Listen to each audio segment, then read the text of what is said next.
Good evening, everybody, and welcome to the July 2026 meeting of the Metropolitan Washington Old Time Radio Club.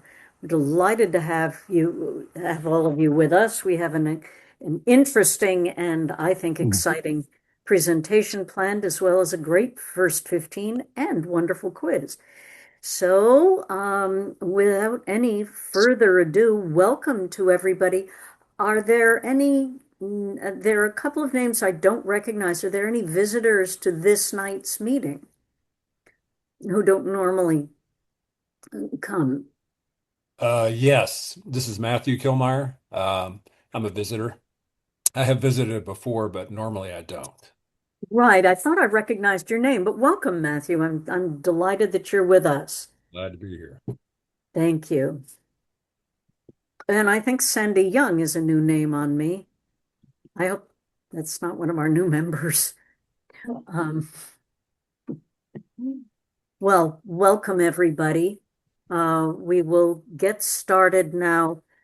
Frank, you're going to need co-hosting, I'm thinking, for first 15. Yes. All righty, let me get that done. Carl, you don't need co-hosting privileges, correct? Outstanding. All right, so here we go, our first 15, and it's presented by Karl Schadow. Great. Thank you, Frank. Okay, so for tonight's first 15, Celebrity Spotlight. You may recall several months ago, I presented an interview program called Showstoppers, which highlighted the careers and show-stopping of major stars, and I used Abbott and Costello as the example. Tonight's is a local celebrity interview program. It's the host is Easter Straker, and she was a person I'd never heard of before. She was born in Lima, Ohio, and her radio career started in 1940 at WSOI in Decatur, Illinois, where she did many things, including women's programs, but she did health and news and science and many different activities at that station. In 1945, she went to one of the independent stations in Chicago, WIND, where she became the program director, one of the few women in the country who was a program director of a radio station at that time and the only program director of a major station in Chicago. She was the hostess of Celebrity Spotlight, which was a daily program, ran 9:15 to 9:30 every day of the week. It started in January of 1946 and continued through April of 1947. One of the most interesting things she did was that she toted around one of those huge wire recorders. So she did remotes. She interviewed these folks wherever she could find them, a hotel, a studio, a restaurant, wherever these people were. She went and she made the recording. And this is a fascinating series. The guests that she included on the national level, many people, including Chester Gould, who was the creator of the Dick Tracy strip, and also Ethel Waters, one of the major jazz singers and actresses of the 1940s. And on the local level, she interviewed Ernest Byfield, who is a major hotel owner and restaurant owner in Chicago area, and the dancer Talia Wearmouth. So on to the next slide, and we're going to have an interview of another Chicago person, Everett Clarke, from July 12, 1946. It's Celebrity Spotlight. Well, dropping by at guest time today, ladies and gentlemen, is one of Chicago's finest actor-announcers. You've heard him many times on the air. I'm sure he's an old radio friend of yours, but he's one of those queer characters who's worked around town under a couple of names. We're going to try to find out about that today if we can. But right now, let's welcome Everett Clarke to our Celebrity Spotlight program. Well, thank you very much, Easton. I'm very happy to be here. Well, Everett, which one of these fellows are we going to talk about first? Do you want to be Everett Clarke, or do you want to be William Everett? Well, I think that Everett Clarke and William Everett should really be explained. You see, Everett Clarke is the name I started out with in radio many years ago, and William Everett came along as, shall we say, more or less a business reason to separate the actor and the announcer, one from the other.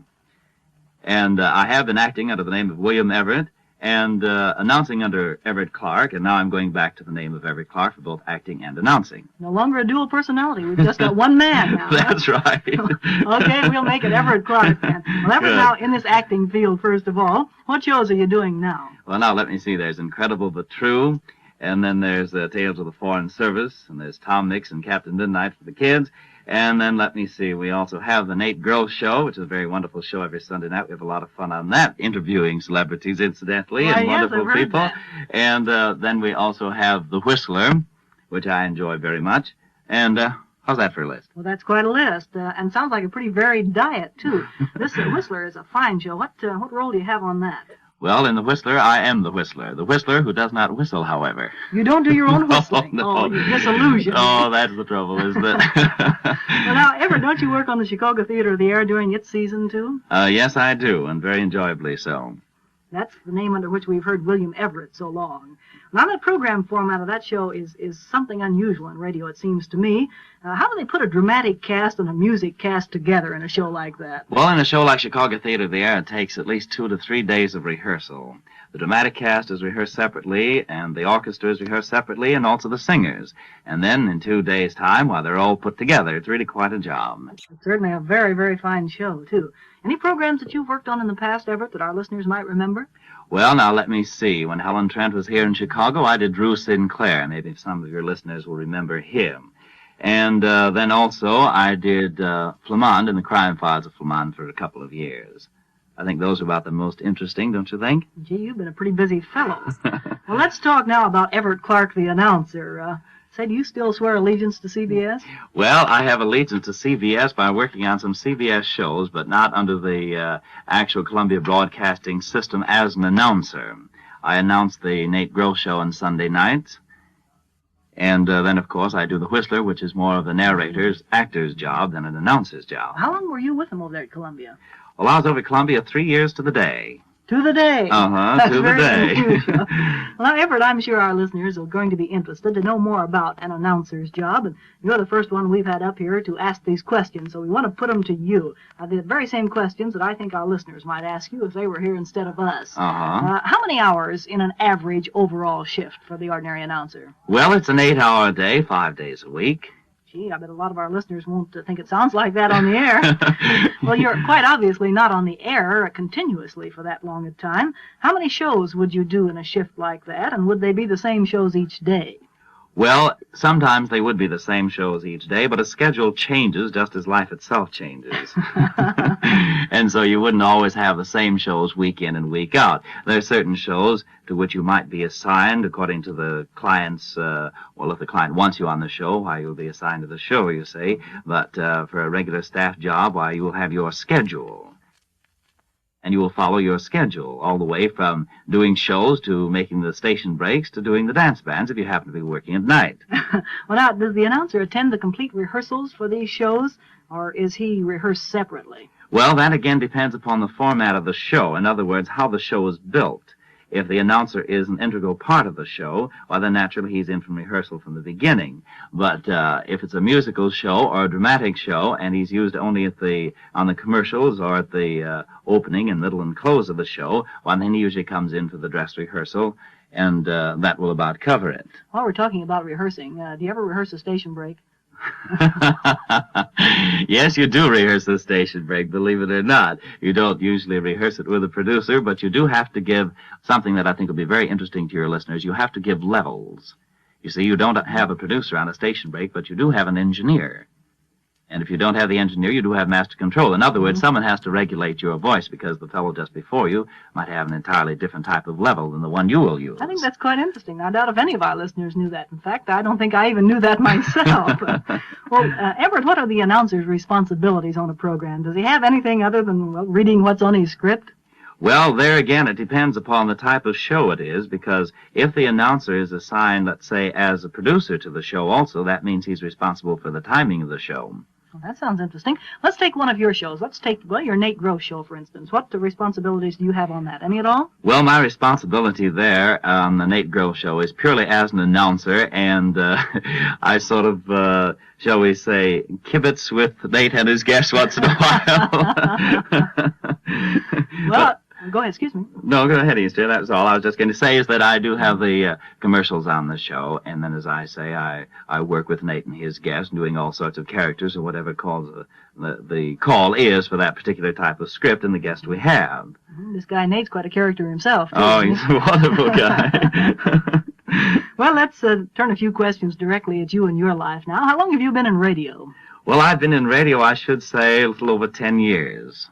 That's quite a spell, isn't it? And I started here in Chicago. Chicago is my home. I was born in the suburb of Chicago, Hinsdale, Illinois. And outside of touring for one whole year throughout most of the 48 states, well, I've stayed right here in Chicago. Well, now, how did you get your start? Exactly where was it and how was it? Well, you remember back in WPA days? Yeah?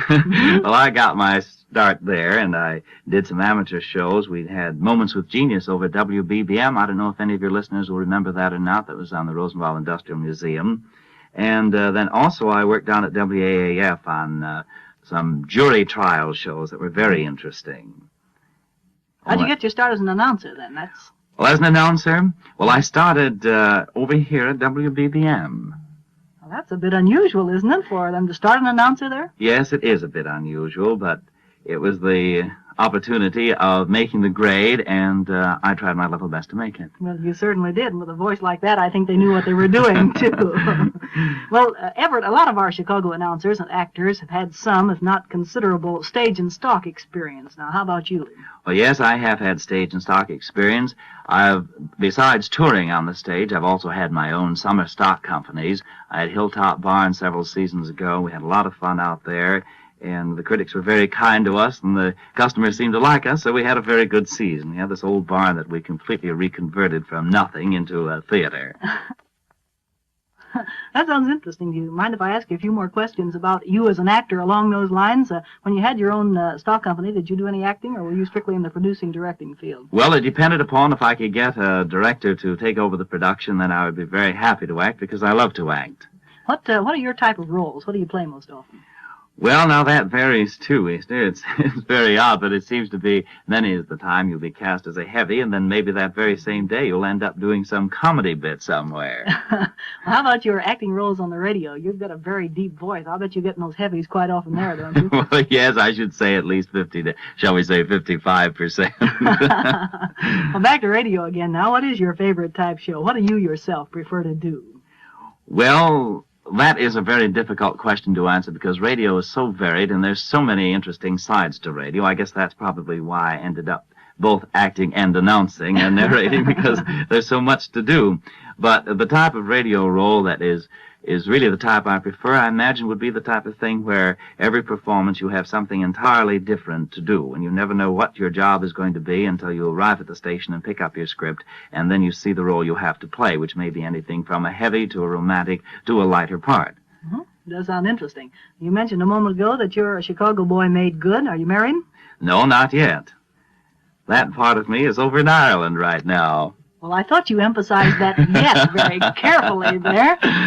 Well, when are we going to have the Irish bride-to-be? Well, right now she's very busy in the Abbey Theater over there, and we have to wait and see what happens. Oh, I see. You've got your eye on a professional. Oh, huh? Yes.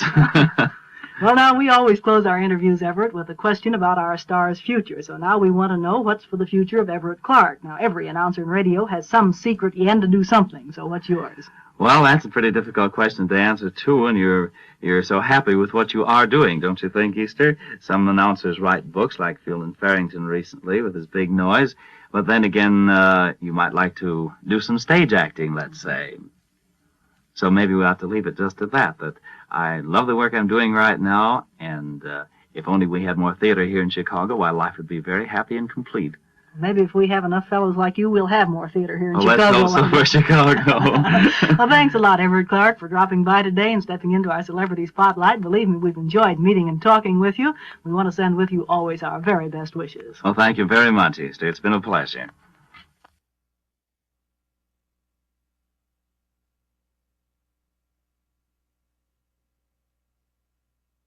Is your invitation to another Meisterbrow mystery drama presented by The Whistler.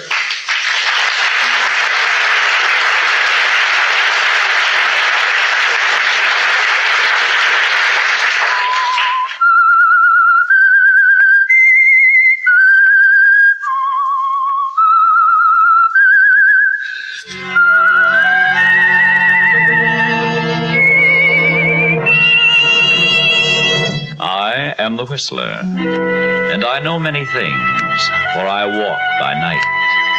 I know many strange tales hidden in the hearts of men and women who've stepped into the shadows. Yes, I know the nameless terrors which they dare not speak. Meisterbrow Beer, the master brew, served more often in Midwest homes than any other beer, brings you another curious story by the Whistler. Tonight, brief pause for murder.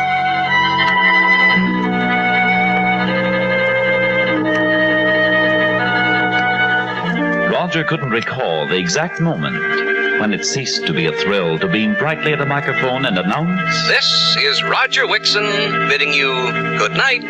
He was sure, though, that the glamour and magic of radio had gone out of his life the moment he'd married Tisha. Yes, and she'd taken a lot of other things out of his life, too. Things like pride and confidence and self-respect. And Roger couldn't recall either the precise instant he decided to kill Tisha. When the helpless, frustrated hate for her blotted out any pangs of conscience, left him frankly admitting to himself that all he wanted were the moment and the means. Of course, there was no plan in his mind on the night of the dance at the country club. No plan, just a decision. He'd come home first, after leaving her there with Trent Crandall, and had sat alone in the living room, patiently waiting for her. It was after 2 when the door opened, and she called back to Trent. "Good night, Trent, darling. Thanks for the buggy ride." Well, Roger, you waited up for me. How sweet of you. Not at all. Just catching up on my reading here. Oh, reading Trent's new book. He'd be so flattered, darling. Had to fall back on something simple. Started on the Rover Boys, but I got stuck on the big words. That's why you waited up, isn't it? You thought up a clever remark all by yourself, and you wanted me to hear it. I only wanted to tell you, Tisha, that I think you're being very stupid. You mean about Trent? It makes no difference to me if you want to play footy with the town's most distinguished visitor. But our fellow citizens have a way of talking, you know. If you're implying that I'm Trent... not implying anything. Well, why don't you join us some evening? Play chaperone. Trent Crandall is a celebrity, Tisha, and whatever he does is news. If it got back to his wife, she might possibly misinterpret. She just might assume there was more to your association with Trent than a healthy interest in his books. There is? I love it. Can you fade that down? And it doesn't concern Mrs. Crandall. The moment she's on her way to Reno. I see. And of course it doesn't concern me either. Great. That went on a little longer than I expected, Frank. I'll get back to you on that. I'll take the hit on that. So at the end of the interview with Easter Straker, I added the beginning of a Whistler episode from Chicago. Those of you who aren't familiar with it, in February of 1946, WBBM, the CBS affiliate in Chicago, obtained some scripts and the musical scores from KNX in Los Angeles, the CBS affiliate out there, and started their own Whistler program that was on Sunday nights at 9:30, sponsored by Meisterbrow. In that particular episode, Bob Venables is the announcer. Faye Flynn is Roger Wixon. Beverly Younger is his wife Tisha, and of course Everett Clarke as the Whistler.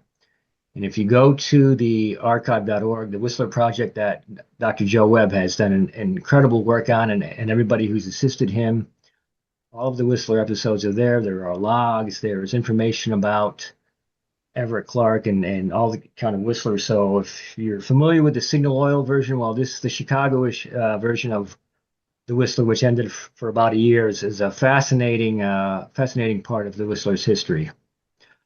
So what happened after 1946? Easter Straker remained in Chicago for a couple of years, then she went back to her hometown of Lima, Ohio in 1948, where she continued local radio and television, and she became the Dean of Ohio Broadcasters with over 5 decades, over 50 years in radio and television.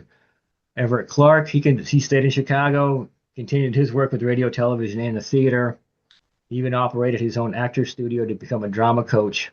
And I won't give it away in case those of you who don't know his history, but it's outlined at that archive site there that I've left at the top. Suggest you go look at it, and the way that his life ended is very interesting. I want to thank Frank Morgan for his assistance, and of course Joe Webb, for his help with the Whistler and the audio of that Celebrity Spotlight. This is the only episode we had. It was on one of the reels that Joe and his helpers had discovered, and now it's online for us to enjoy. Any questions? Thank you.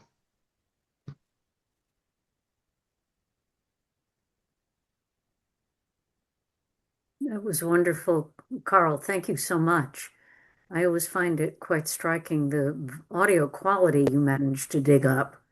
Well, that's courtesy of Joe. They worked on that audio. It was on a reel. It was in pretty decent condition and worked out just fine. So I'll pass it on to him. Thank you. Thank you. That's great. Yeah, this is fascinating. I had until now hadn't realized that the Whistler had, emigrated beyond the West Coast. Yes, for that 1 year, Bert, it was on Chicago, and then the following year, Household Finance Corporation (HFC) sponsored the Whistler east of the Rockies for about a year and a half, and that was also out of Los Angeles, the Hollywood station KNX. And then in the late 54, 55, the Whistler again became national, and then it ended in September of 1955. I'll be darned. Thanks. Does anyone have any other questions, curiosities, observations? You're allowed to unmute if you have a question.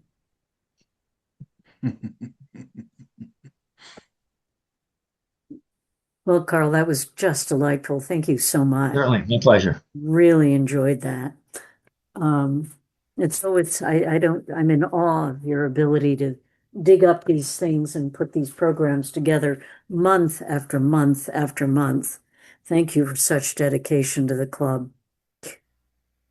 All right, so moving right along, we have the questions to the quiz that Frank has very kindly set up for us. The hopefully easier than the June luncheon quiz. There wasn't room on the poll to add the extra quiz, so I wanted to get that in for this. And I believe our quiz queen is Lauren Kraut, and I saw Lauren on the screen. Yep, I'm here. Here you are. Let me make you co-host so you can launch the poll. Okay. But you're right side up as opposed to your picture where you look upside down. There we go. All right. Did it launch? Yes, it did. Thank you. Okay, wonderful. All right. So the excuse me, the hopefully easier than the June luncheon quiz. I got 3 right last time, so fingers crossed. Number 1, newspaper columnist Dorothy Kilgallen and her OTR actor husband had a successful morning radio show. Who was her husband? A. Chester Morris, B. Richard Colmar, C. Tex McCary, or D. Larry Thor. Newspaper columnist Dorothy Kilgallen and her OTR actor husband had a successful morning radio show. Who was her husband? A. Chester Morris, B. Richard Colmar, C. Tex McCrary, or D. Larry Thor. Number 2. This actress was Ellen Deering, friend and aide to Philo Vance. Who was she? A. Joan Alexander, B. Gertrude Warner, C. Barbara Britton, or D. Lorene Tuttle. This actress was Ellen Deering, friend and aide to Philo Vance. Who was she? Joan Alexander, B. Gertrude Warner, C. Barbara Britton, or D. Lorene Tuttle. Number 3. Regardless of who was the president of the week on Mr. President, this actress was his secretary. Who was she? A. Ann Baxter, B. Laurette Philbrandt, C. Kathy Lewis, or D. Betty Lou Gerson. Regardless of who was the president of the week on Mr. President, this actress was his secretary. Who was she? A. Ann Baxter, B. Laurette Philbrandt, C. Kathy Lewis, or D. Betty Lou Gerson? Number 4, Anne Williams, played by Jan Miner, was a newspaper reporter on what show? A. Rogers of the Gazette, B. Superman, C. KC Crime Photographer, or D. Nightbeat? Anne Williams, played by Jan Miner, was a newspaper reporter on what show?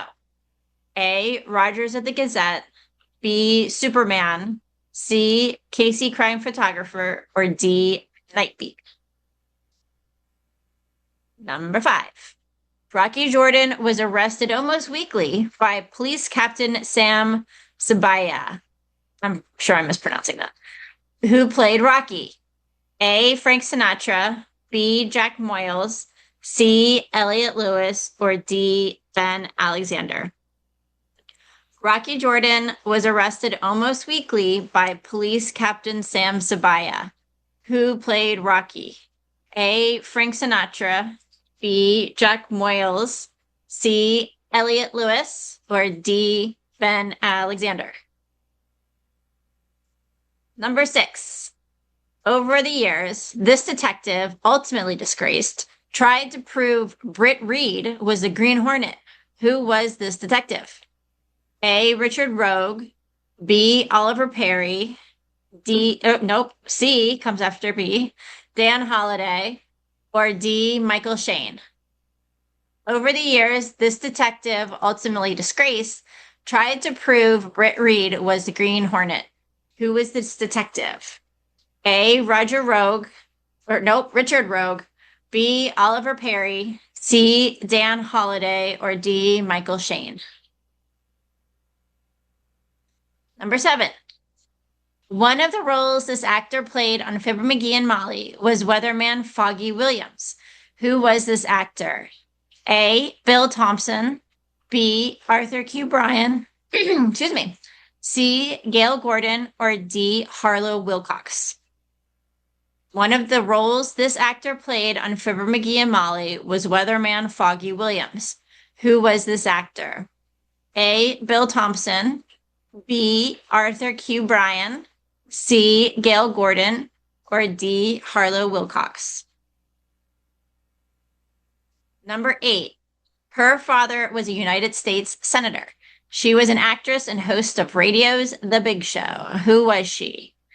A. Tallulah Bankhead, B. Jody Canova, C. Margot Stevenson, or D. Shirley Mitchell? Her father was a United States Senator. She was an actress and host of radio's The Big Show. Who was she? A. Tallulah Bankhead, B. Jody Canova, C. Margot Stevenson, or D. Shirley Mitchell? Number 9. This actor was the storyteller Broadway on the Damon Runyon Theater. Who was he? A. Wally Mayer, B. Howard McNear, C. Paul Dubov, D-U-B-O-V, or D. John Brown? This actor was the storyteller Broadway on the Damon Runyon Theater. Who was he? A. Wally Mayer, B. Howard McNear, C. Paul Dubov, or D. John Brown? And number 10. When CBS wanted a police procedural like Dragnet, it developed what show? A. Calling All Cars, B. Police Story, C. The Lineup, or D. Broadway is My Beat? When CBS wanted a police procedural like Dragnet, it developed which show? A. Calling All Cars, B. Police Story, C. The Lineup, or D. Broadway is My Beat?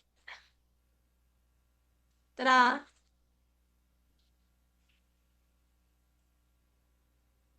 Thank you very much, Lauren. Well done. Really enjoyed Thank you. I don't it. know how much easier that was, but I'm still a rookie. I was thinking the same thing, but I'm not as good at this, at Yeah, trivia I'm as feeling the rest of confident you. on about 4.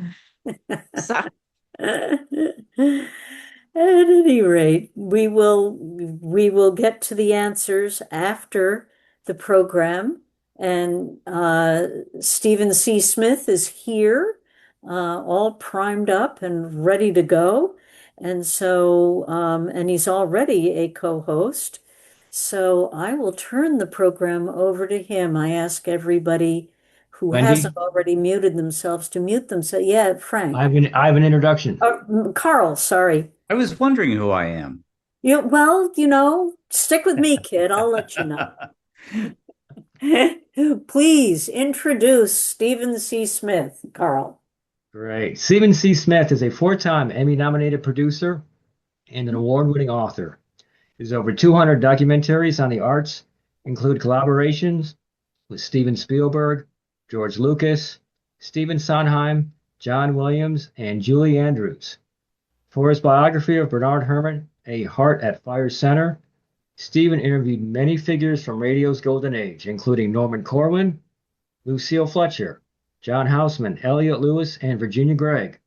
His latest book is Hitchcock and Herman, The Friendship and Film Scores That Changed Cinema. Take it away, Stephen. Thank you so much. And this is really nice. I consider this a reunion because, as mentioned, when I was a kid, 19 years old, I started to write my first real anything, and it turned into that first biography of Bernard Hermann. And of course, radio was a very important part of that. And so Spurgeback became a very important part of my life.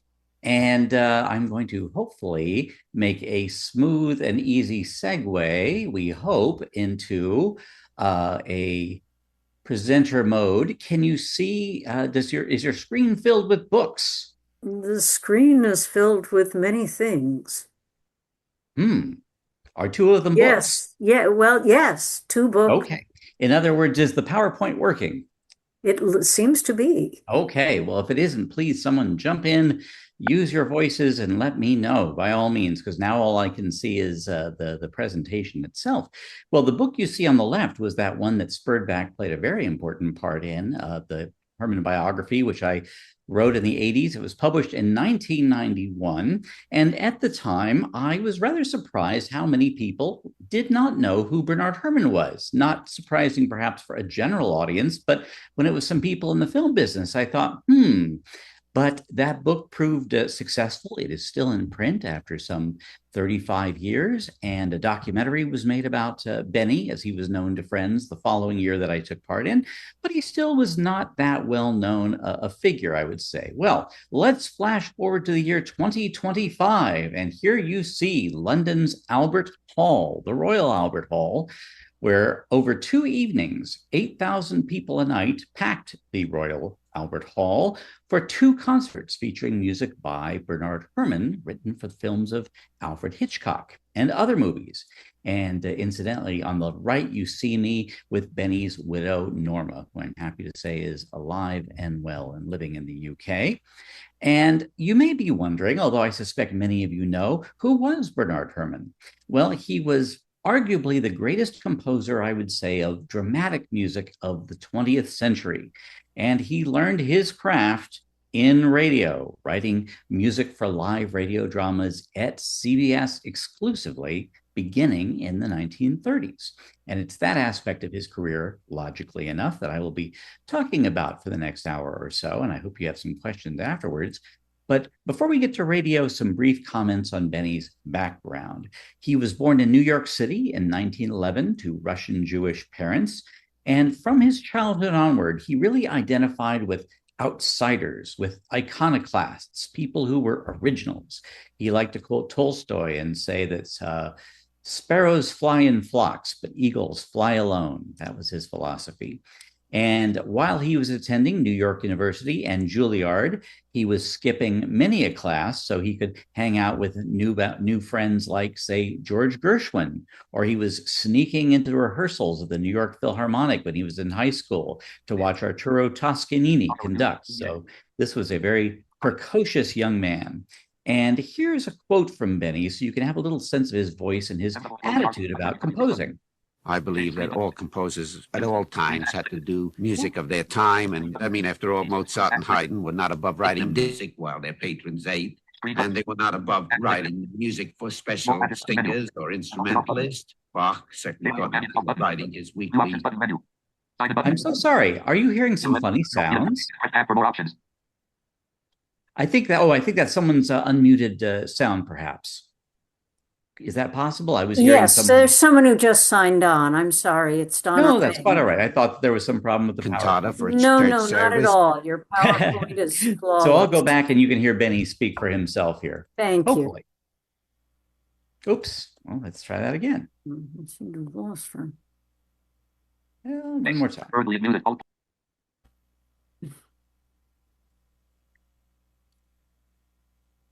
Oh, something interesting happened just then. Let me sign out and sign back in. That's just too strange, something that happened there. But we'll resume. This will not be a problem. I'm sure it won't. Okay. Do we see? Let's see. It's not filling my screen. That's what I'm trying to get to do. Are you seeing a full screen image now, may I ask? Yes, I'm seeing two headshots. Yes. Bernard Hermann. Oh, I see. Maybe is the problem And here. now I'm not seeing him. And this always runs You so well. took it away, Steve. This went beautifully in the rehearsal, of course. Naturally. Well, you know what I'm going to do? I'm going to close out the screen here. Bear with me, everyone. I'm terribly sorry. Normally these things run oh so very smoothly. I am going to open up the PowerPoint in the background. And there it is. I'm going to ask to share again here. And now I'm getting multiple versions of this on my screen, so that's interesting, but we'll give this one a try. Let's see. And if we go into slideshow and presenter mode again. And we've got the two headshots. You got the two headshots again. All right, cross your fingers, everyone. Here we go. I believe that all composers at all times had to do music of their time. And I mean, after all, Mozart and Haydn were not above writing dinner music while their patrons ate. And they were not above writing music for special singers or instrumentalists. Bach certainly thought nothing of writing his weekly cantata for a church service. It's only a question of the time one lives in. The present time we live in, it's cinema and television is the great vehicle for contemporary music. Great. I hope that was audible. Well, although he's best known for his film work, which he wrote between 1940 and 1975, as I mentioned, we're going to focus on the period from 1934 to the mid-1950s. It was during the Depression in 1934 when Hermann, at the age of 23, found work at CBS Radio, and this could not have been a better pairing of individual and employer. We all know that radio was a new medium at that time, and we also know that CBS was especially open to the kind of experimentation and innovation that Hermann wanted to explore both as a composer and a conductor of symphonic music. And he later said that he learned how to be a film composer by scoring thousands of radio dramas. Well, let's start with the show that was his beginning in radio. It was called In the Modern Manner. It's the sort of thing that's very difficult to imagine being presented. Even a few years later, it was an unsponsored show in which David Ross read popular poems and Hermann set them to music. Now, there are not many that I've ever heard good transcriptions of this original program, but happily, a few years later on the Columbia Workshop, several of these so-called melodramas, musical dramas, were featured on a special episode of the Columbia Workshop. And I'd like to play an excerpt from that for you. And if you are a real film music nerd, you will recognize that even though this music was written by Benny in his 20s, in 1958, he would use a little of this music in his score for the Ray Harryhausen film, The Seventh Voyage of Sinbad. Tonight, the workshop has invited one of its most valued colleagues to present an experiment of his own. He is Bernard Hermann, musical director of the Columbia Workshop. David Ross, known to millions of American listeners for his Poet's Gold broadcast, will collaborate in the presentation of tonight's experiment. Mr. Hermann tonight presents to the workshop audience an experiment in the presentation of poetry and music, which he has called melodramas, derived from the Greek words for song and drama. From the 1001 Nights Entertainment, David Gross has selected Inscriptions at the City of Brass, to which Bernard Hermann has written this original score.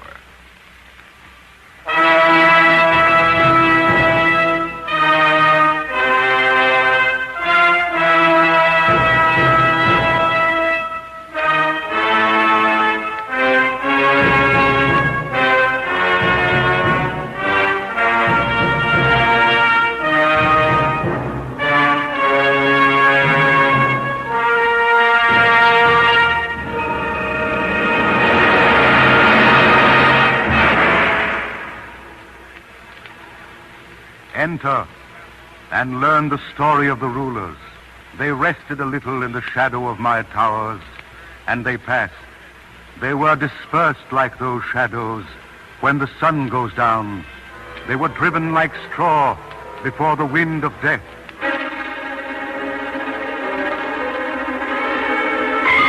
About this table sat many hawk-eyed kings, with many one-eyed kings to bear them company.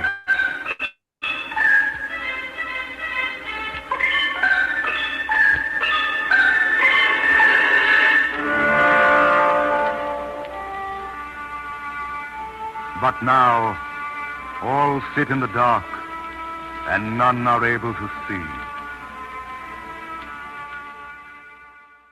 Well, among those listening to these original music settings was a secretary in the music department who really wanted to be a writer. Her name was Lucille Fletcher, and starting in 1935, Hermann courted her assiduously.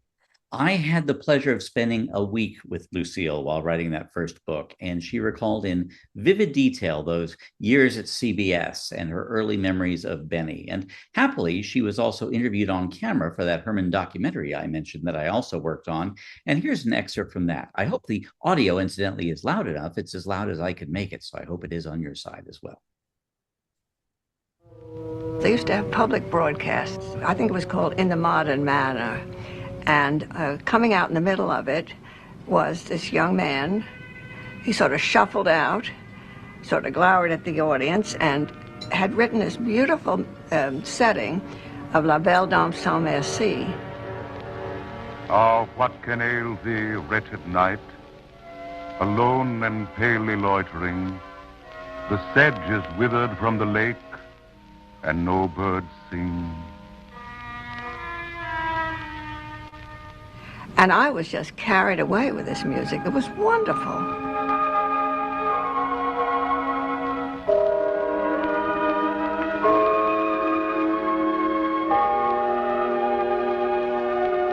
Next morning I was on the subway and I spied this young man. And I went over and told him he was just wonderful. He was very taken aback and terribly suspicious. I met a lady in the meads, full beautiful, a fairy's child. Her hair was long, her foot was light, and her eyes were wild.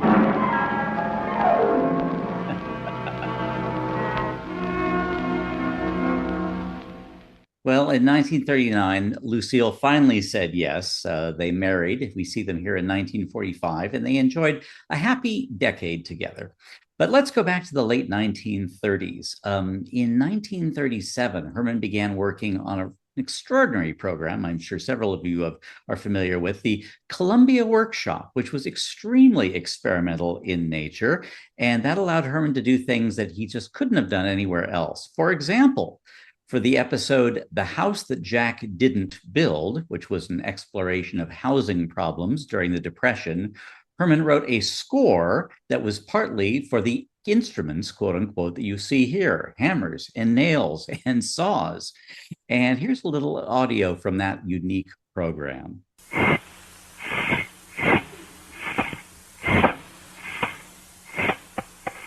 House That Jack Didn't Build. Let's take a look at the housing problem. Let's start in the nation's biggest city. Let's start from the heart of it, New York Times Square. Well, here's the most important collaborator that Benny had at CBS, someone he met while working on the Columbia Workshop, Orson Welles, who was, let's see, age 23 to Benny's 27. That time period at the Columbia Workshop led to their working together in 1938 on what may be the most daring radio drama series, certainly on CBS of its time, the Mercury Theater on the Air. And here is Hermann, quite late in his life, and therefore speaking slowly, recalling what was so extraordinary about working with Orson Welles. Oops, I swear yeah, here it is. Orson is an improviser. Orson hasn't one way to do anything.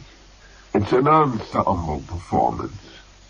Everybody who works with Orson is part of everything. You're with him at meals, on the holidays, your life and his become one for the time you work together. Welles was almost a precocious child when you worked with him. It was an instantaneous, intuitive understanding of what should be done. Orson and Benny proved to be a perfect team. Each was brilliant, each was argumentative, and each was greatly admiring of the other person's talent, although they certainly had their moments. Of Hermann and Welles, Welles's partner John Houseman would later write, amid screaming rows and the snapping of batons, accusations of sabotage, and hurling of scripts and scores in the air and at each other, they came to understand each other perfectly. Here are a few seconds from the very first of those Mercury Theater broadcasts, an adaptation of Dracula. And it's just a few chords, but notice that this is quite typical of Hermann's style. He never, or let's say he infrequently wrote long melodies, the kind we associate with later composers of film like, say, Henry Mancini. His idea was to use musical color and very specific chords and patterns to create both atmosphere and drama, especially in radio, very quickly. It had to be done quickly in radio with just a few chords played by carefully chosen instruments.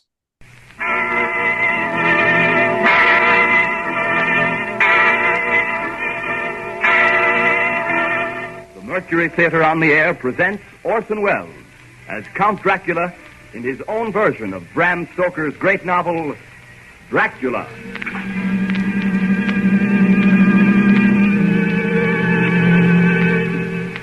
This castle is on the very edge of a terrible precipice.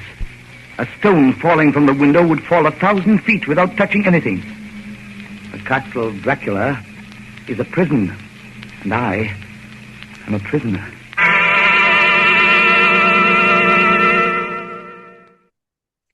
The color of the music, the choice of the instruments was just as important for Hermann as the notes themselves. That would be true throughout his career in whatever medium he was working in.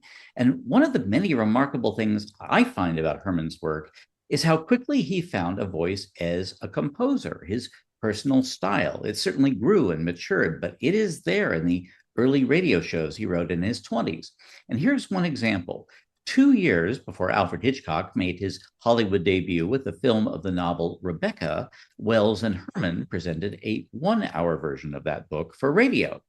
And as you may know, it's the story of a fragile young woman who is hired to take care of someone and who falls in love with a mysterious, charismatic man played, in this case, by Orson Welles.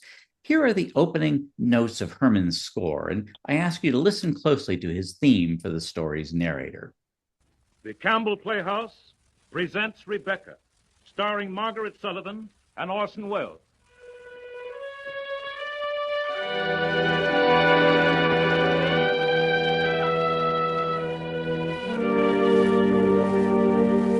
We can never go back to Mandalay again. The past is still too close to us. The things we have tried to forget and put behind us would stir once more. But sometimes in my dreams I go to Mandalay again. Well, 5 years later, Hermann wrote a wonderful score for the 1943 film version of Jane Eyre. And here is his theme for Jane, a fragile young woman who is hired to take care of someone and who falls in love with a brooding, charismatic man played by Orson Welles. See if this sounds familiar.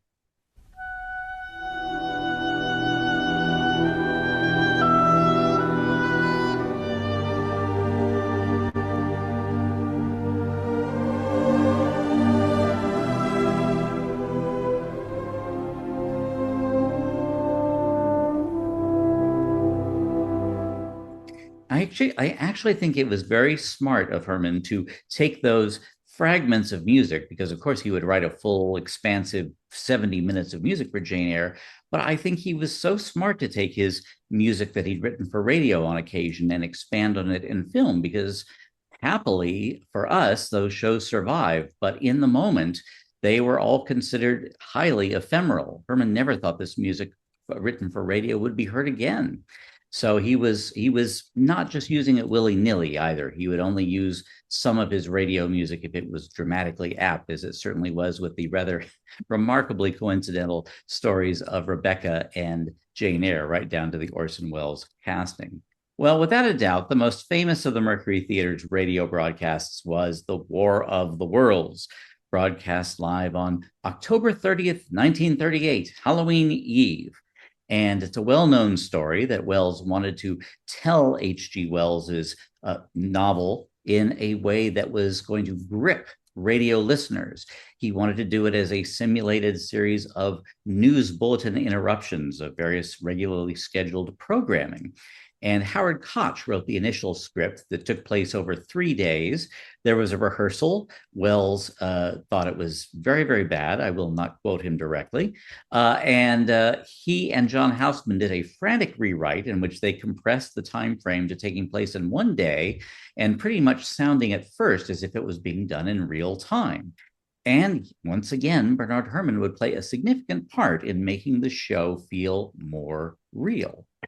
He and his musicians, who were largely taken from the CBS Symphony that Herman also conducted for concerts, they would provide the sound of the various dance bands and classical concerts that are being interrupted by these news flashes about the Martian. There was just one problem. Bernard Herrmann had absolutely no feel for conducting popular music. And Paul Stewart, an important member of the Mercury Theater, told me a great story that took place during the very rushed rehearsal for this program, and I would like to quote him. Paul said, "We had such a limited budget for the program that we could not get the dance band from CBS, who were suffering our unsponsored show on Sunday night. So we had to use the symphony men. To get Benny to conduct the dance songs I had suggested, including Stardust and La Comprasita, was almost an impossibility. He didn't understand the rhythms at all. I said, 'Benny, it's got to be like this,' and snapped my fingers, and he got very upset. He handed me the baton and said, 'You conduct it.' I got up to the podium, and all the musicians understood Benny's personality, so when I gave the downbeat, they played it just the way I wanted it. I said, 'Now that's how to do it.' I handed the baton back to Benny, who was crestfallen. The moment in the broadcast when Herman conducts Stardust with the symphony orchestra is one of the most hysterical musical moments in radio." Well, I don't think it's one of the most hysterical moments, but I think it does provide some fun context to this excerpt from the broadcast. We take you now to the Meridian Room in the Hotel Park Plaza in downtown New York, where you will be entertained by the music of Raymond Raquello. By the way, before we were entertained by the music of Raymond Raquello, I just want to ask, I noticed a dramatic difference between the test we did of the audio, where the music was the audio was much louder on my side, and I haven't changed my settings, but may I ask the group, does it sound loud enough for you? Stephen's fine now, but don't worry about the sound. I can fix it. Okay, all right. Just didn't want people to be frustrated. Thank you. And it's also very audible. Okay, got it. Thank you. We take you now to the Meridian Room in the Hotel Park Plaza in downtown New York, where you will be entertained by the music of Raymond Raquello and his orchestra.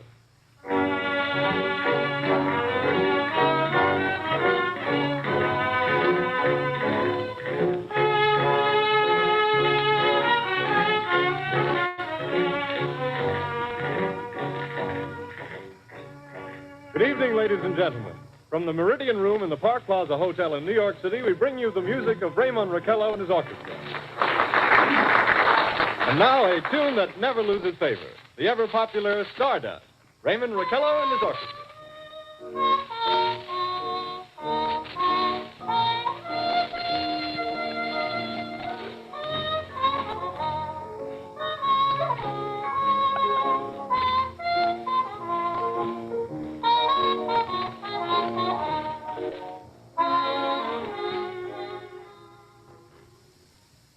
Ladies and gentlemen, following on the news given in our bulletin a moment ago, the Government Meteorological Bureau has requested the large observatories of the country to keep an astronomical watch on any further disturbances occurring on the planet Mars. Well, we all know what happened that night. Wells and Herman got their first sense of what was happening when they noticed that there was a policeman in the sound booth before the show was over. And suddenly there was a rush of people inside the studio as soon as the broadcast ended. Benny called Lucille Fletcher, telling her he thought he was about to be arrested. And to get everyone out of the studio, CBS hastily arranged a press conference with Wells for the following morning. Now, Wells realized that this might be the end of his career. I mean, he wanted the program to be effective, but he did not think it was going to have the impact that he did. But being Orson Welles, he played his part brilliantly at that press conference, which is online. You can see it. And he turned potential disaster into great success, because by the following day, he was one of the most famous entertainers in the world, on the front pages of newspapers around the world. And that led the struggling film studio, RKO, to make Wells an extraordinary offer. They invited him to come to Hollywood and make any film that he wanted to, with complete creative control. And he said yes. And among his conditions was bringing his musical director, Bernard Hermann, who had never worked in film. But as Wells pointed out, I've never made a movie either. It turned out quite well, because as you can see, that very first film was Citizen Kane. And Benny's score, it's a remarkable score, period. It's especially remarkable for a first score. And in it, Herman did what he would do throughout his career. He gives us psychological insight into the character of Charles Foster Kane that we just would not have without the music. That really became a Herman specialty, making us understand characters, making us feel what they feel. He liked to say that the, quote, first job of the composer was to get inside the drama. And here's a very short clip from the opening sequence of Citizen Kane. And I play it because I think it brilliantly expands on the kind of brooding music that we heard previously in his radio show for Dracula.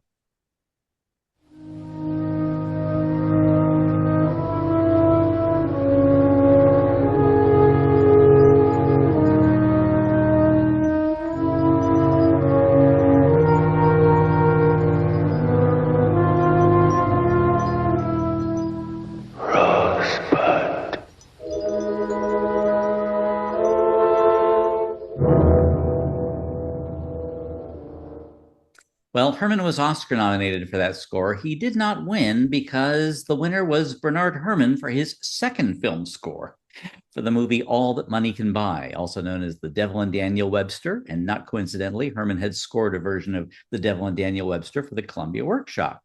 Well, throughout the 1940s, he would bring character complexity and drama to such films as The Magnificent Ambersons, the aforementioned Jane Eyre, and The Ghost and Mrs. Muir, which was Herman's own favorite of his film scores. And during the 1940s, he really had a dream scenario for a composer-conductor. He lived in New York, and he was most excited about conducting concert music programs with the CBS Symphony. And he played music that was either forgotten and obscure but worthy of rehearing, or it was new and not being played by orchestras like Toscanini's NBC Symphony. So he was just as imaginative as a concert conductor and programmer as he was a composer.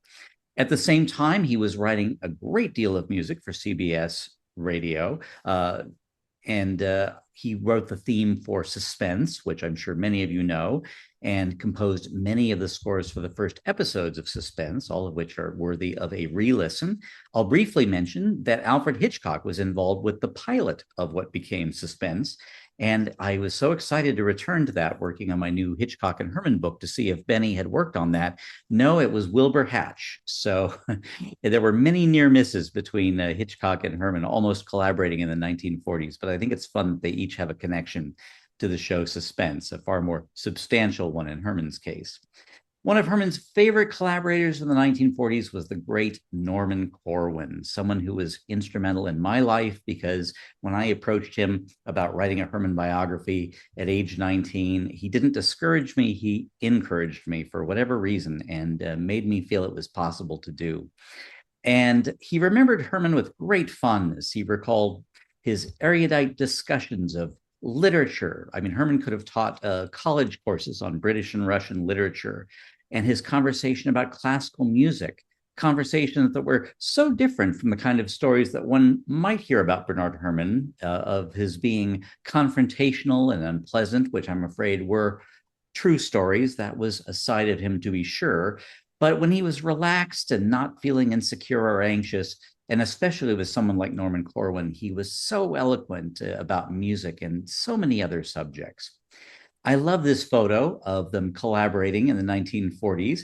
I had thought that this was a posed photo, but Norman said, no, this could have been taken during a broadcast because that's exactly what it looked like. I will leave it to you, all of you, to tell me what you think.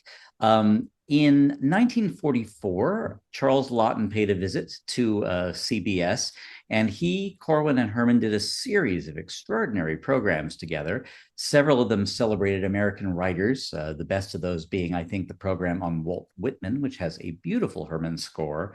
The most unusual program they did as a team, because it's so unlike Norman Corwin, is one I'd like to share with you now in a very condensed version. It lasts about 3 minutes. It's called The Moat Farm Murder, and it exists because Corwin had come across a confession of an actual murderer at the dawn of the 20th century in Britain. And he said to me that all he really did was compress this confession, and it really kind of wrote itself. And what I love about Laughton's performance is the killer recalling his crime. He sounds like he's almost in a trance, recalling a dream. Orson Welles did a version of this script later, and he's much hammier on it. And I think Laughton reads it beautifully.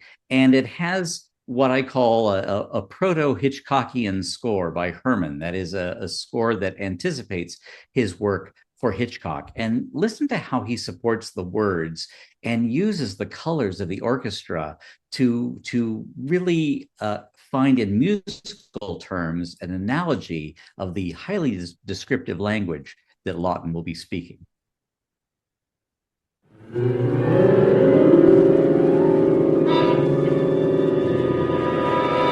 Tonight, Norman Corwin brings you Charles Laughton and Elsa Lanchester in The Moat Farm Murder, with an original score composed and conducted by Bernard Hermann. This program is an authentic word-for-word confession of a murder committed by an Englishman named Dougal 41 years ago. I should think it was about 8:15 when we got back to the farm, and as Miss Holland stood just near the door looking at the moon, I shot her. She dropped just like a log. And then I pulled her into the coach house. If I live to be 1,000 years old, I shall never forget the feeling as I caught hold of both her hands and drew her along until I got her into the coach house. All kinds of things came into my mind. My heart seemed almost to stand still as I put my hand inside her dress to feel if her heart was beating. And I picked her up in my arms and walked down by the side of the little moat. Her head was leaning over my shoulder. As I carried her along, I wished there was a great big furnace there that I could put her in and watch her burn. I thought of cutting her up into pieces and putting her into the moat, but I thought of the time it'd take me, and I was afraid of being interrupted. Somehow I wanted to bury her out of sight, and yet I wanted to keep her by the side of me. So I went back to the field and picked her up again and carried her over to one of the haystacks. I found then that she was getting cold and stiff, for there was a strong breeze blowing and it was rather a cold night. It was a horrible sight to see her lying on the ground, and before I picked her up the last time, I wished that she was alive again. So I knelt down and kissed her once or twice. And just as I did so, a stray moonbeam came through a cloud and played about her face. It made me quite shudder. Also, I put my hand down and caught hold of the gold cross that was round her neck and wrenched it off. I'm sure I aged that night 20 years. I never closed my eyes the whole night long. I couldn't keep still or rest for even a quarter of an hour. I have seen myself tried. I have heard myself sentenced. And I felt myself standing on the scaffold with the rope round my neck.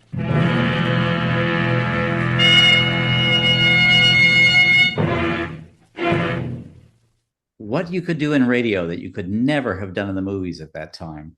Well, Norman Corwin is also the reason that Hermann played a significant role in radio programming that marked the beginning and the end of World War II. In 1941, Corwin wrote and directed a broadcast for CBS titled We Hold These Truths.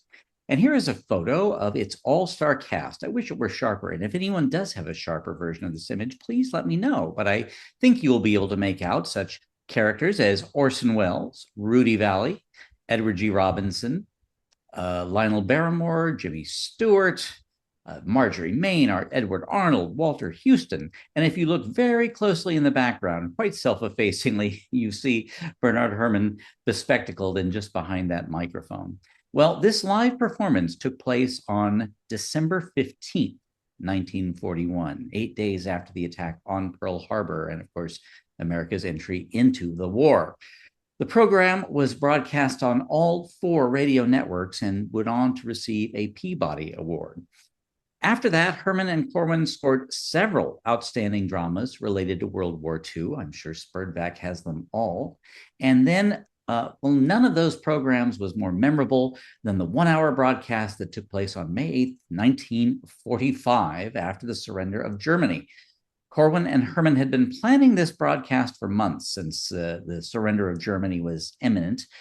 It was broadcast again on all 4 networks. It was subsequently issued as a commercial recording, and I think it marks the summit of the Corwin-Hermann collaboration on a note of triumph.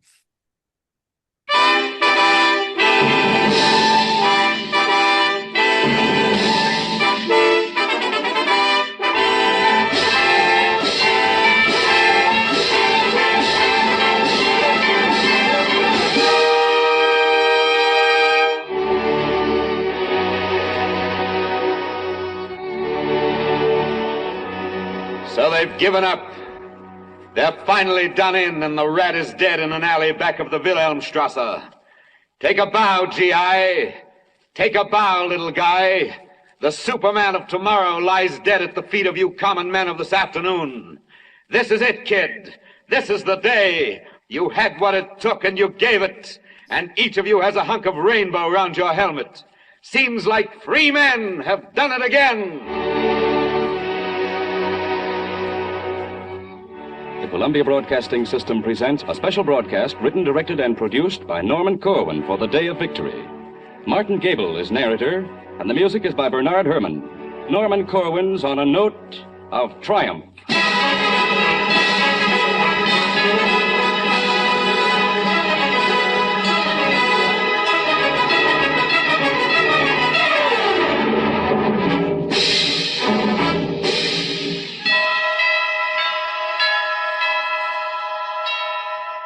Lord God of test tube and blueprint, who jointed molecules of dust and shook them till their name was atom, who taught worms and stars how they could live together, appear now among the parliaments of conquerors and give instruction to their schemes. Measure out new liberties, so none shall suffer for his father's color or the credo of his choice. Post proofs that brotherhood is not so wild a dream as those who profit by postponing it pretend. Sit at the treaty table and convoy the hopes of little peoples through expected straits, and press into the final seal a sign that peace will come for longer than posterities can see ahead, that man unto his fellow man shall be a friend forever.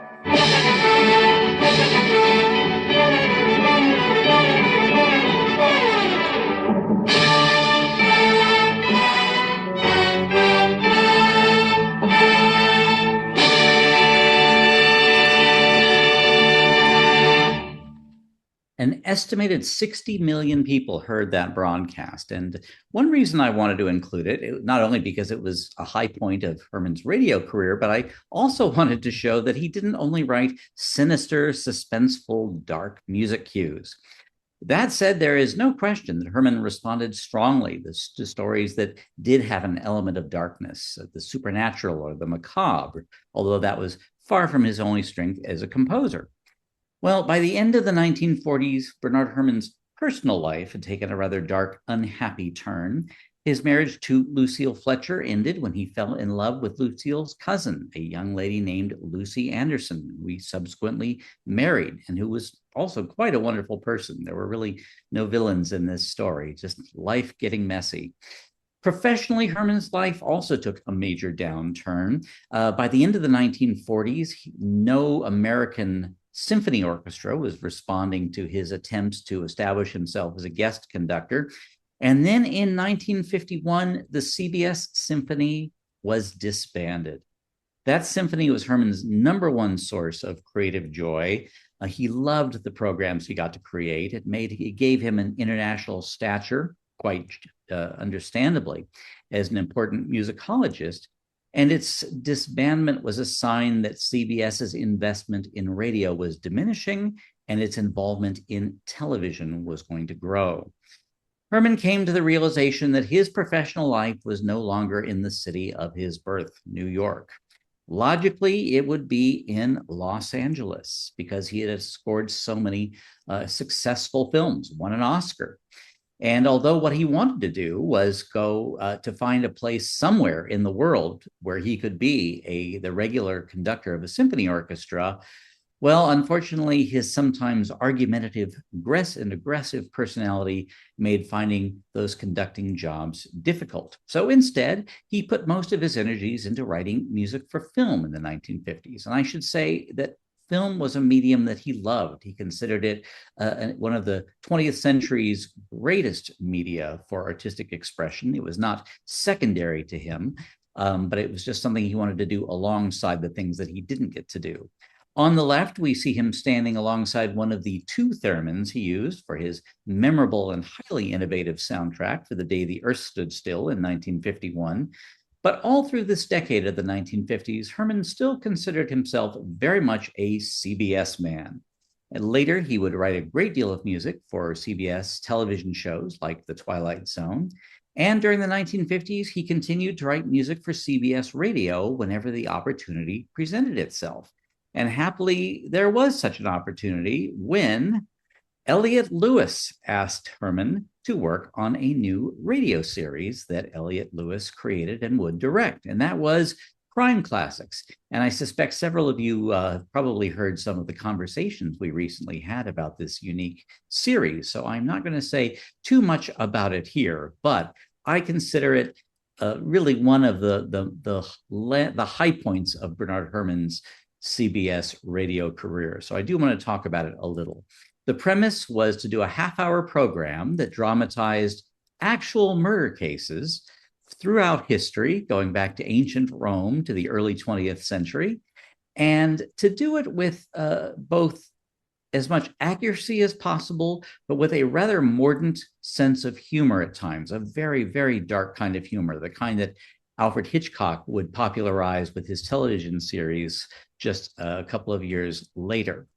One of the extraordinary aspects of the series was that Hermann could only write music for 3 or perhaps 4 musicians total. No symphony orchestra. He usually had 3 musicians. And I think that more than any other radio series that I'm familiar with, Hermann's scores for Crime Classics are a masterclass in showing how a really gifted composer could do a great deal with very little. Because in his music written for this trio of musicians, he would establish the time period of the episode. He would also create the necessary suspense. He would create the transitions. And sometimes he would be able to add character psychology, insight to the characters, the way he could in a far more lengthy and elaborate film score. Well, I think the ultimate example of him, hitting a home run and doing all those things is from the episode about Lizzie Borden, the bloody, bloody banks of Fall River. And for his trio of instruments, Hermann chose a timpanist, a harpist, and an organist. And the sounds that they create evoke multiple feelings and ideas, as you're about to hear in my 3.5-minute compression of this episode, which I encourage you to listen to. The timpani that we hear at the beginning, at first, it sounds like a beating heart, but then it also sounds like the steady ticking rhythm that comes before an explosion, which of course in this story happens. The harp has a feminine quality that evokes the main character.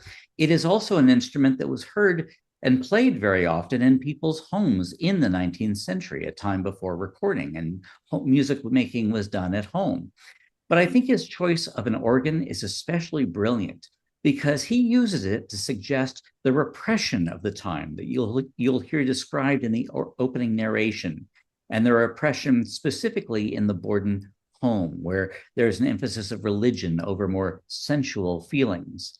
By the end of the program, the organ sounds like death itself. So here's an excerpt from this Crime Classics episode, The Bloody, Bloody Banks of Fall River.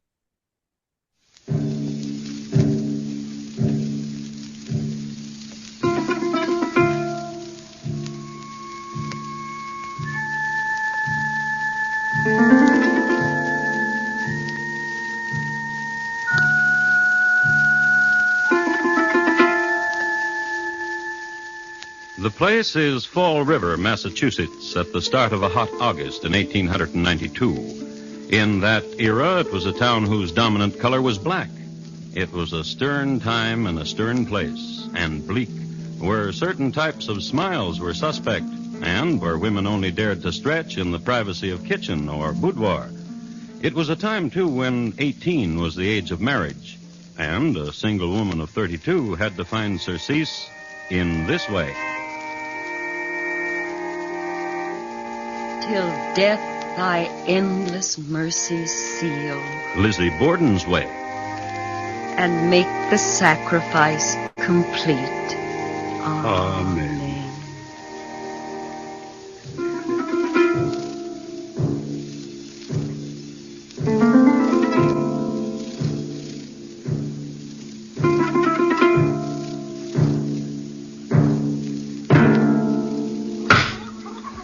Your father likes chicken, Lizzie. Glad you came out to the backyard. You can do something for me beside picking pears from the tree. Where you been, Lizzie? With the Reverend Mr. Jubb. He got some new hymns from New York. Why are you laughing? Oh, if I was a true mother to you instead of a stepmother, I'd tell you right out you're never going to get married, Lizzie. What did you do that for? What did you smear that blood on my face for? To see how you look, Mrs. Borden.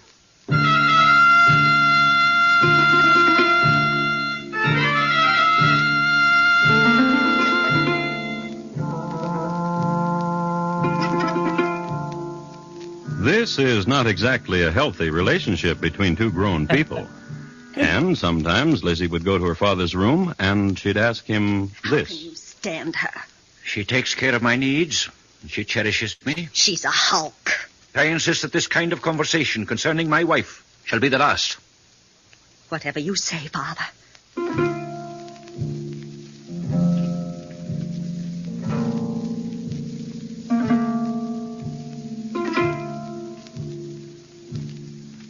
It was the night of August 3rd in the year 1892. A stifling night, humid, sleepless, and filled with drone. And Lizzie Borden wept. Her face pressed to the earth, she wept. And in a little while, for some reason or another, she got up and walked over to the pear tree and plucked a pear and ate it and smacked her lips, sweet with juice, at the moon. Lizzie Borden.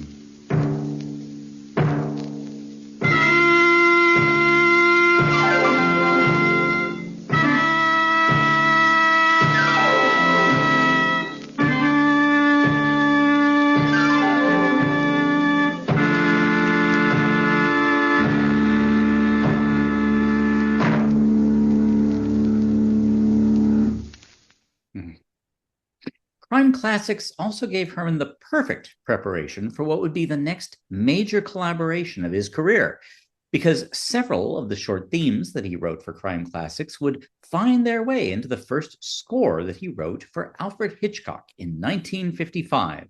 And here is one of those fragments that found its way into a score, 4 notes that open one of the Crime Classics episodes. So let's listen to the open. This is Crime Classics. I am Thomas Hyland with another true story of crime. Listen.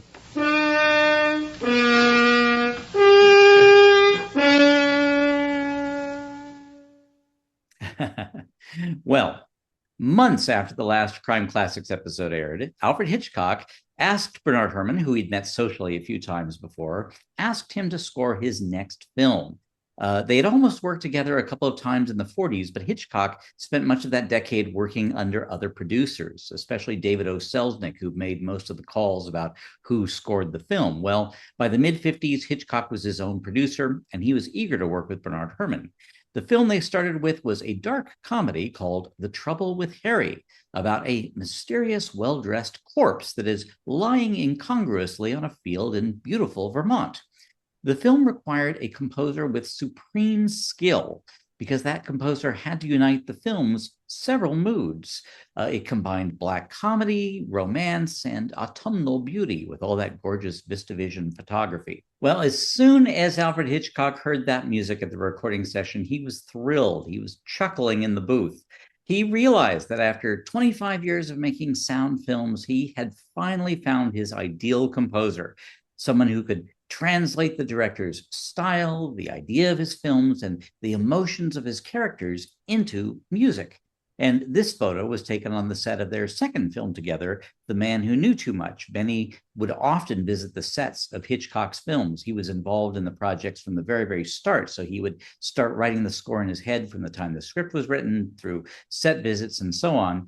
I thought this was a gag photo, but Benny's daughter Dorothy said, no, that's what he did a lot. He got up and started writing music at 4 or 5 in the morning, and then he would take these little cat naps throughout the day. So I leave it up to you to decide, but I'm glad someone memorialized it. Here you see the 8 films that Hitchcock and Herman would work on together. It was an incredible collaboration, Psycho being the most famous and impactful collaboration between them. And it was the influence of these scores, the continuing influence on other people's music, in pop music, on art, in advertising, really every medium you can name. That's part of why I decided to write a book specifically about the 11, 12, let's say, years of these two men's friendship, a friendship that sadly ended in great bitterness on a 9th collaboration that fell apart for a film called Torn Curtain. But that is most definitely another story for another time. But I would encourage you, if you want to learn more about that side of Herman's life, his time with Hitchcock, you see on the right my new book. And if you'd like a book that goes into a great deal of detail about his radio collaborations and has many interviews with people from the golden age of radio, I hope you will read my Herman biography, A Heart at Fire Center. But more than anything, I hope that you have questions, and I very much appreciate your patience in listening to that. Thank you very, very much, Stephen. This was a just magnificent presentation. Oh, thank you. Really, really wonderful. Of course, you had great material to work with. How could I go wrong with that? How could you go wrong? Well, you could go too long, but you didn't. So it's just wonderful. Just personally, what I also flashed forward on with the opening theme of Trouble with Harry is there are a lot of sort of foreshadowing of North by Northwest. There's a lot of similarities, not the same. No. But there are, and there doesn't seem to ever be a sameness I mean, the diversity, the versatility was just incredible. So thank you so, so much. My pleasure. And Frank has a question. Hi, Stephen. Hey. First of all, the presentation was sensational. Thank you. But I'm a big fan of crime classics, and I'm really glad that you discussed that because I thought Lou Merrill was the perfect narrator for that program. Indeed. And the music, I love the ones from the 17th and 18th century where he had to compose music and the instruments that he must have used for that. So I appreciate that discussion quite a bit. Thank you. Thank you for saying that. Yes, Herman was a Georgian at heart. By that I mean an 18th century Englishman. For all of his New York attitude and his snarly kind of voice and the fact that he had cigarette butts going down his shirt all the time, he was also, I could picture him in sort of a periwig with a cane walking through London in the 1780s or something. He loved the music of Handel, and there are two scores he wrote that he just had, he was in heaven writing.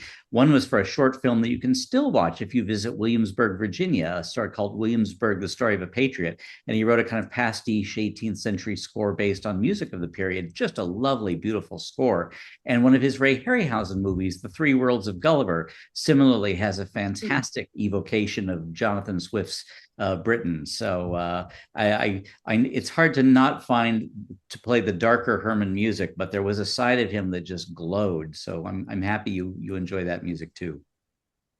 Stephen, John Abbott here.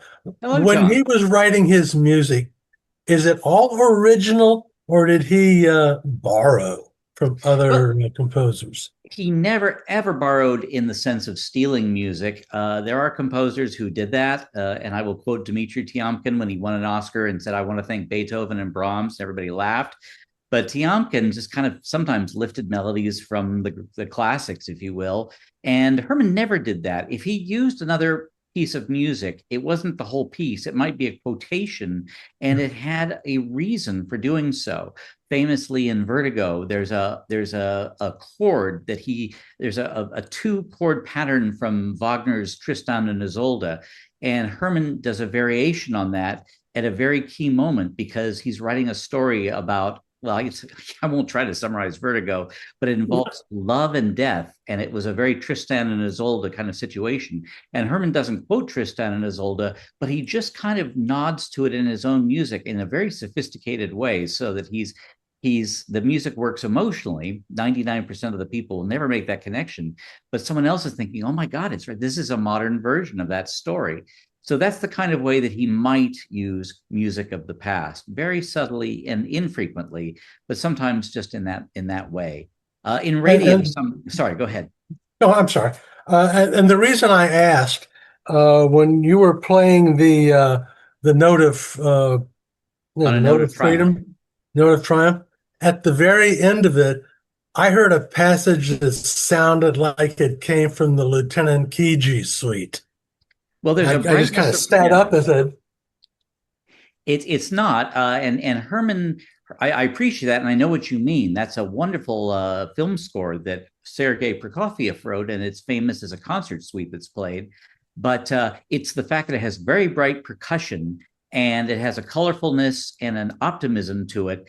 Herman's writing style, although influenced by the Russians, was quite different and really different from anyone's. He liked to put mutes not only on the brass that gives it a very Herman-esque sound, he put mutes on the stringed instruments. People don't usually think of those as having mutes put on them, but he did. And for a score like Psycho, it created a very repressed, dark sound. But you're absolutely right that at the end of On a Note of Triumph, when it's just soaring, it has a bright kind of optimistic military feeling that is in spirit, if not the letter, similar to that. So that is an astute observation. Karl? Stephen, Stephen, can you tell us, inform our membership here about the podcast we did with John Tefteller in the Crime Classic series?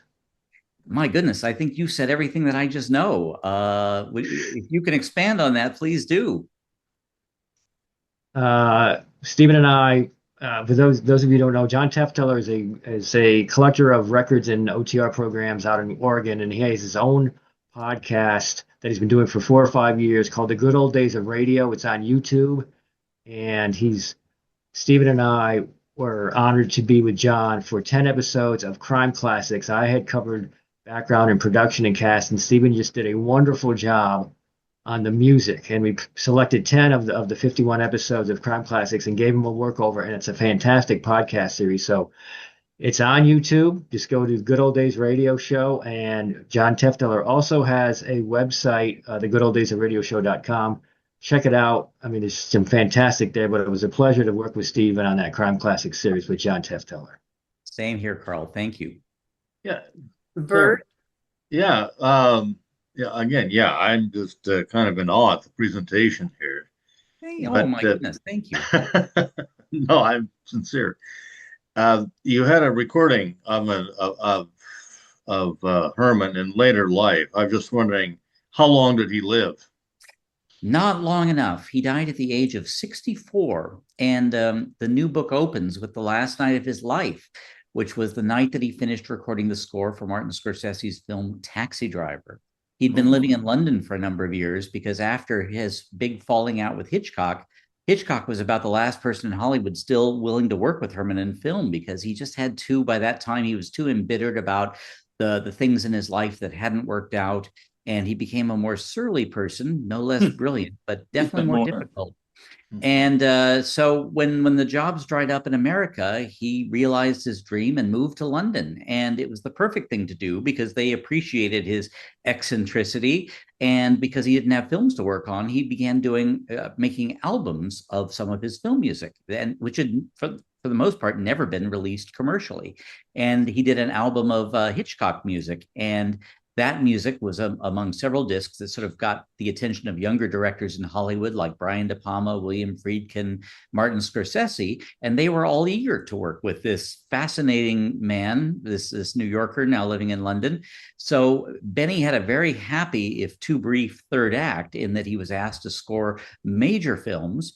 And Scorsese asked him to score Taxi Driver, and Herman wrote the score in London, but flew to Los Angeles to record it. And he had been having heart problems, and his health wasn't great, but he made the trip. And although the score had 3 days, as I recall, scheduled for recording, at the end of the second day, he encouraged everyone to finish it that day. He really wanted to get it done. And they finished. He went out to dinner. He saw the next movie he was going to score. The entire next year of his life was completely booked with A-list movies, and he died in his sleep. And it's really a pity, but what a great way to go. On top, in demand, knowing. Oh, and Steven Spielberg came to the session, a Taxi Driver session. Scorsese said, "Get over here. You've got to meet Bernard Hermann. This is incredible." And Spielberg came over, and Herman was sitting, and there weren't any more chairs. So I'm told that Spielberg kneeled out of necessity and said, "Oh, Mr. Herman," and said very sincerely, "I'm a big soundtrack collector. I love your music. I've done this. I love this. I love that." And Benny, being Benny, said, "Oh, yeah? Well, then why do you always hire Johnny Williams?" And Spielberg kind of, "Well, nice to meet you." And John Williams. And I have to say, Benny was John Williams' mentor and a good friend. So he wasn't putting down John Williams, but it was classic Herman, like, "Oh, I'm so great. Well, then why didn't you ever give me a job?" And Herman wasn't upset, but that was exactly who he was. And Spielberg tells that story on himself with a laugh. So, but anyway, that's how long Benny lived. And it's funny because after he died, the Herman appreciation began to build, and I was interested in the 80s, and now it's enormous. I mean, to sell out 2 concerts at the Albert Hall, to have his music featured in music videos by Lady Gaga and used in Quentin Tarantino movies, the score that Hitchcock didn't use on that movie Torn Curtain, Quentin Tarantino took chunks of it and put it in his last movie. So it all came around for him. Oh, thank you. Richard, you have your question? Yes. I think the most, I really admire a lot of the beauty of his music and the richness of his scores. And I think the most beautiful score I've heard of a music was one he did later on called Endless Night, where and it shows his love for opera and aria. He wrote an aria to a William Blake poem, Endless Night, that keeps repeating, "Summer's born to sweet delight, summer born to endless night," that Haley Mills, or a voice for Haley Mills, sings the music. And I think, but not just that, the whole movie has just got beautiful music, atmospheric music from beginning. It's like his music holds that movie together, actually. I agree. That was, thank you, Richard, for mentioning a much lesser known film. Kudos for your knowing that. It was Herman's only film based on an Agatha Christie novel. They weren't making too many of those back then. And it reminds me to mention, I encourage you to borrow from Spurback one of the Mercury Theater shows, although technically it's a Campbell Playhouse show since they had a sponsor by then. It's The Murder of Roger Ackroyd. And Wells and the Mercury Theater did a faithful adaptation of one of Agatha Christie's most famous novels.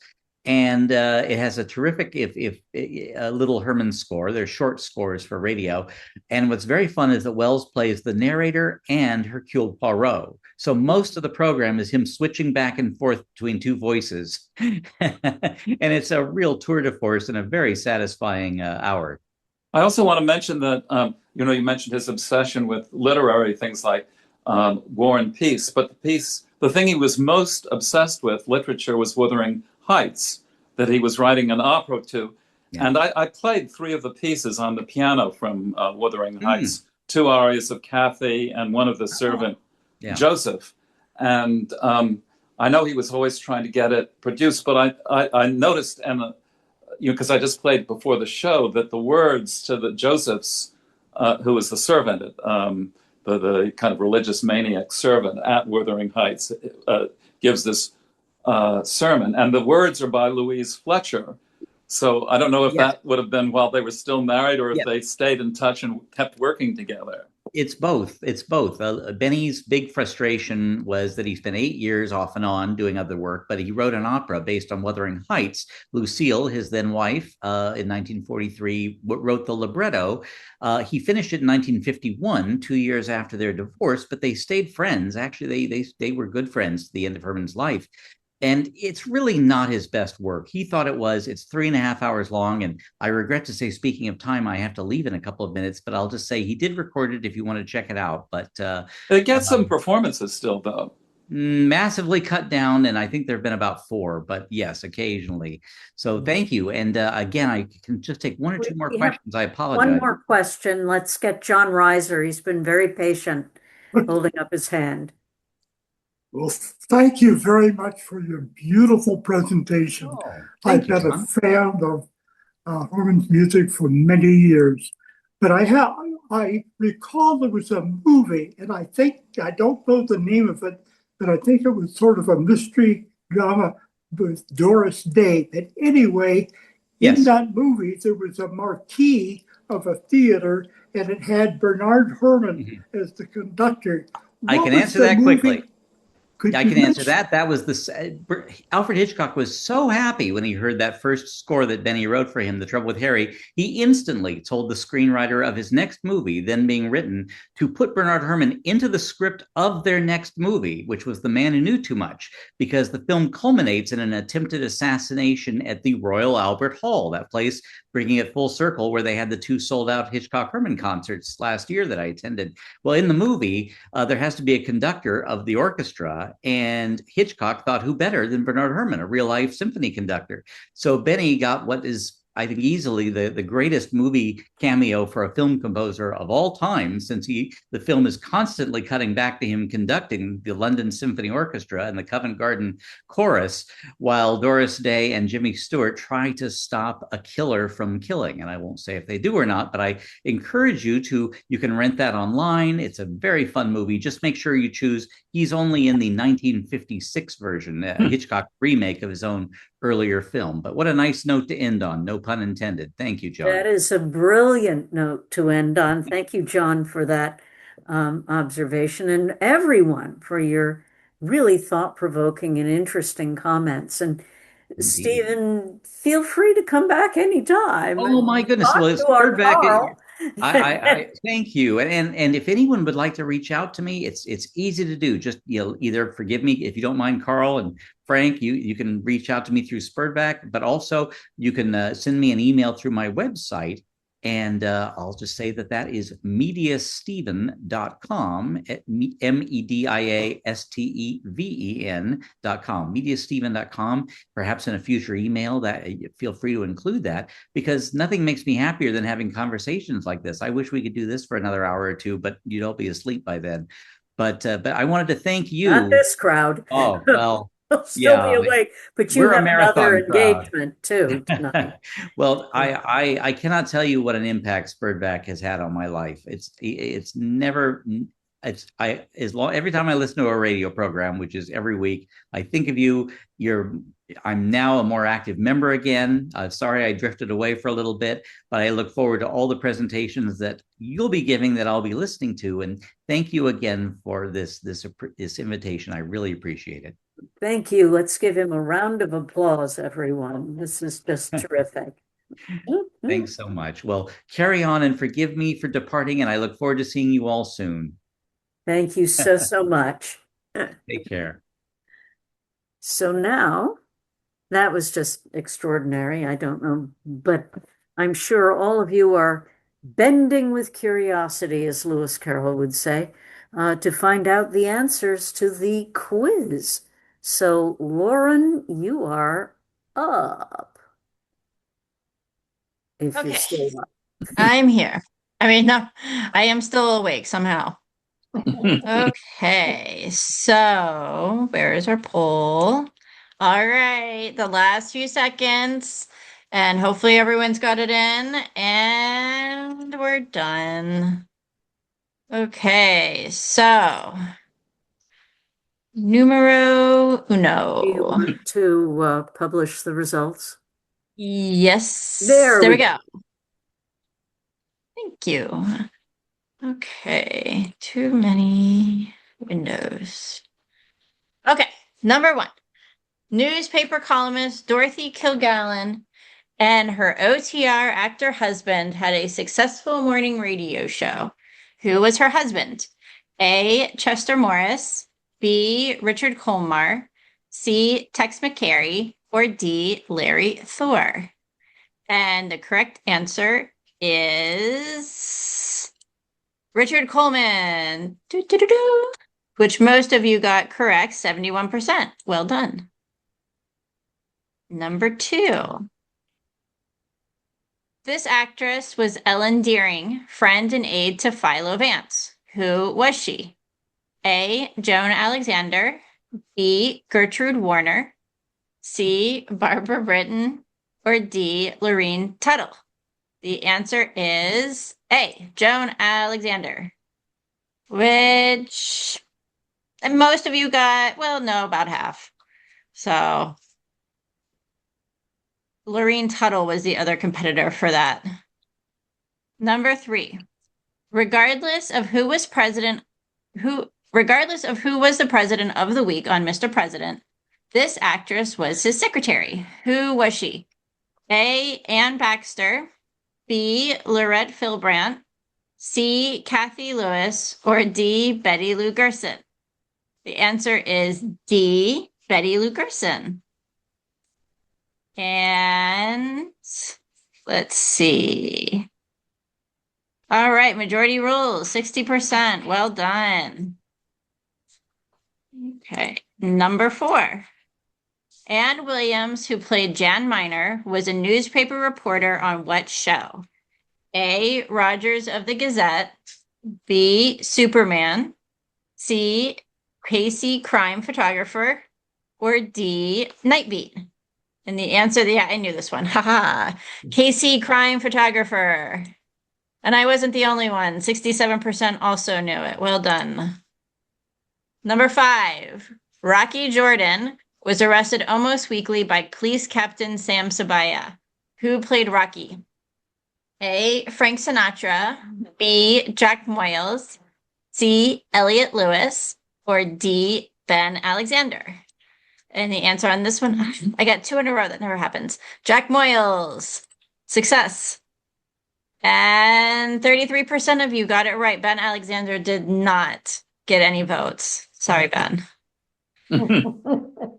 Number six. Over the years, this detective, ultimately disgraced, tried to prove Britt Reed was the Green Hornet. Who is this detective? A. Richard Rogue, B. Oliver Perry, C. Dan Holliday, or D. Michael Shane. And the answer is B. Oliver Perry. What was the disgrace? He was ultimately disgraced. Oliver Perry was ultimately disgraced. I don't know why, though. And most people got it, 60%. Number 7. One of the roles this actor played on Fibber McGee and Molly was weatherman Foggy Williams. Who was this actor? A. Bill Thompson. B. Arthur Q. Bryan. C. Gail Gordon. Or D. Harlow Wilcox. And the answer is Gail Gordon. Kind of sounds like a fake name. And Mr. most of you got Conklin. it. It sounds like a superhero, like a superhero's alias. Gail Gordon. It's Mr. Conklin. Okay. Number 8. Her father was a United States senator.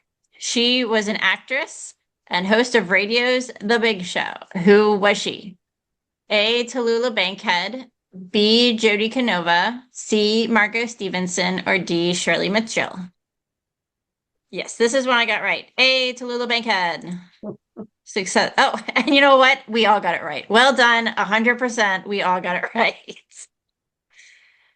Well done, Frank. We all got it right. Number 9. This actor was the storyteller of Broadway on the Damon Runyon Theater. Who was he? A. Wally Mayer. B. Howard McNear. C. Paul Dubov. How do you pronounce that? D-U-B-O-V? Paul Dubov. Paul Dubov. Okay. Wow. That one was killing me. Or D.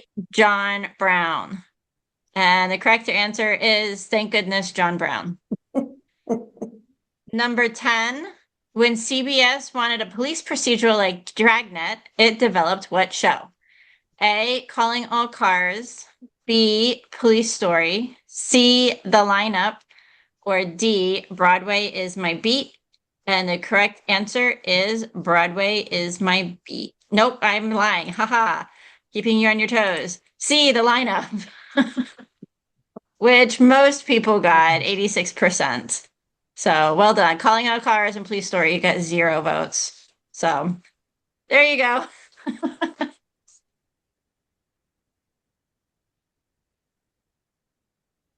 Thank you very much, Lauren. That's just delightful. And congratulations to everybody. Frank, I think it's the first time you've asked a question that 100% of the people who responded got right. So this is a red letter day for you. And well done. Well done all. So that brings us to the end of our regularly scheduled program.